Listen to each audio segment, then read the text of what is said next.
Have you seen the video of the MIT educated neurosurgeon that's now unemployed and alone in the mountains? Well, it struck a chord with me, and I wanted to do a slightly different video than normal. And I'll put a link in the description box below with a link to Dr. Goobie's original video. First of all, thanks to Karen for sending me the video in the first place. And the story was very relatable to me, and hopefully it can be useful for others as well.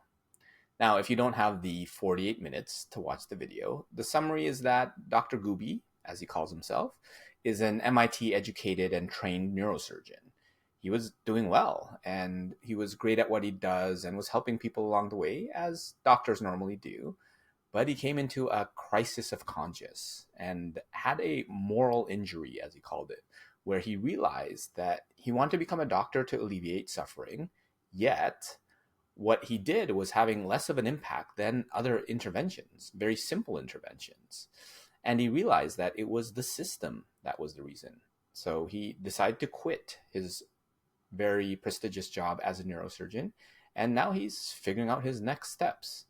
He's spending more time with his dog, Doobie, and chronicling some of the escapades and experiences with nature in the meantime. Now, you can go watch the video by yourself afterwards for all of the details, but I'll go through some of the major elements. And the reason I decided to create this video is that as Dr. Goobie was sharing his journey, I resonated a lot with his story.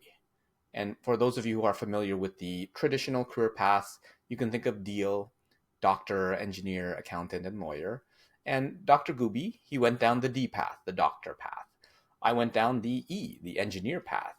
And I went through kind of the computer science side door and possibly even tripped over the A accountant path as I moved over into the business side. And there's probably someone out there who has done something similar in the L lawyer path. But in his story, Dr. Goobie mentioned that he did a lot of good work. He had a lot of good colleagues to work with and worked at good hospitals over his 9-year career. And similarly, I spent 12 years at a management consulting firm. I worked with a lot of great people. I worked on great projects where I learned a lot and had a lot of great experiences. And Dr. Goobie mentioned that he got into medicine to help people relieve their suffering. And I wish I had as noble of an I wish I had as noble of an intent as him. And I think I went into computer science because I wanted to build stuff and I wanted to create computer games. And I did a bit of that in my consulting role. Well, building stuff, not creating computer games. But most of it was tweaking, adjusting, and configuring what was there, and the occasional bit of customization. And Dr. Goobie's story continues where he got into his midlife crisis experience and crisis of conscience based on reflecting on his original intent of relieving people's suffering. So for all of his hard work, he wasn't doing as much as he expected. Sure, he helped some people with surgery, but some even more simple interventions were more helpful than his long, difficult surgery. And it was simple things like asking folks to sleep well, make good food choices, and exercise. And those were more helpful and more consistently helpful than the surgery that he was trained to do for all those years. And when folks did those, they would often even not even need surgery anymore because those interventions helped so much. And he realized that what he was doing was treating the symptoms, not the root of the cause. He had an analogy where he says he was like ripping out the drywall in a house and replacing the moldy insulation instead of treating the leak that caused the damage in the first place.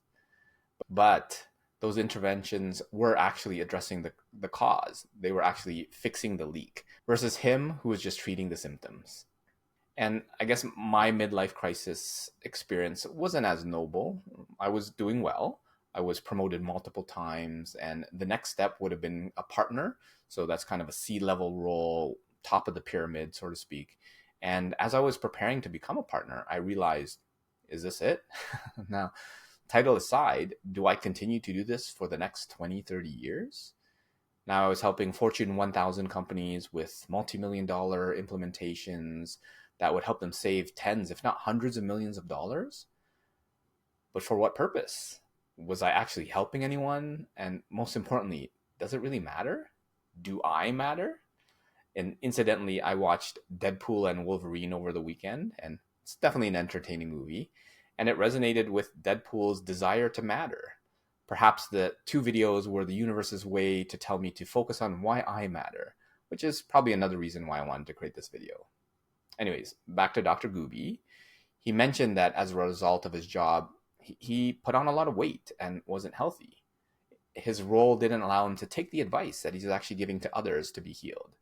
He wasn't sleeping well, and his job had him being called at any hour of the day to do those surgeries, which led him to have challenging exercise and eating schedules.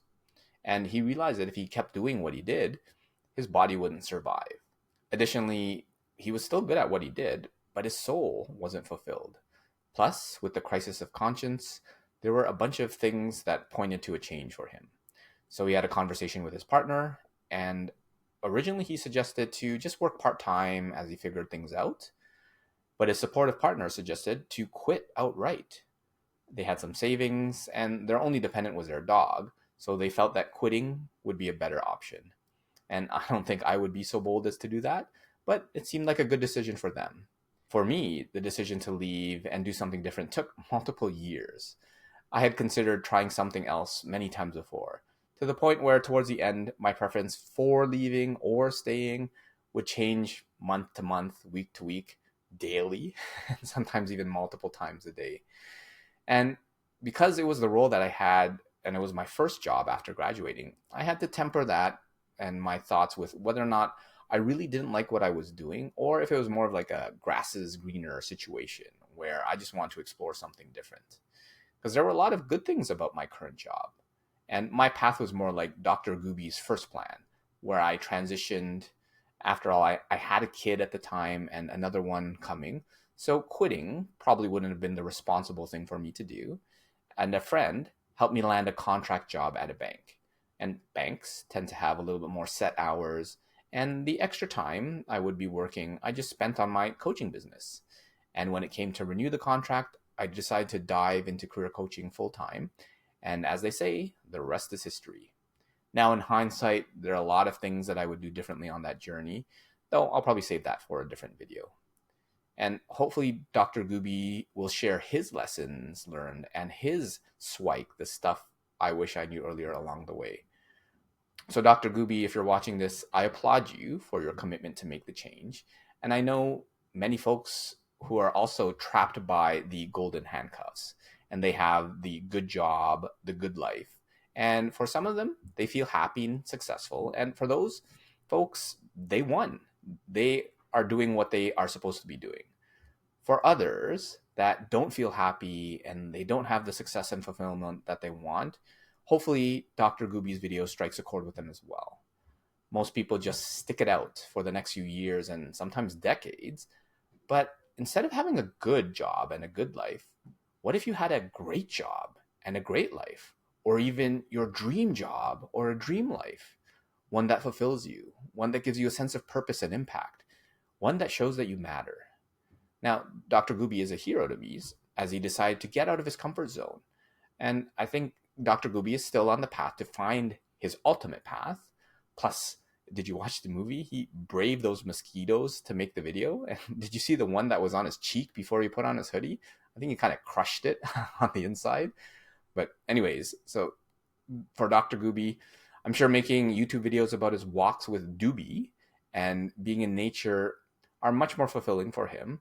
And will he stay the course for the future? Well, who knows? And even for me, will coaching stay my purpose for the future? Maybe, maybe not. Though, as you may have heard me mention before, I do have a few goals that I want to achieve, which will keep me busy for a while. To be one of the new billionaires by positively impacting 1 billion people. Now, Dr. Goobie has like 10 million views on his video, so he's well on his way to that path. The second was to elevate education through soft skills learning. And Dr. Goobie might do something similar where he chooses a path where he looks to alleviate suffering outside of the system. And the third one is to make Toronto the mentorship capital of the world.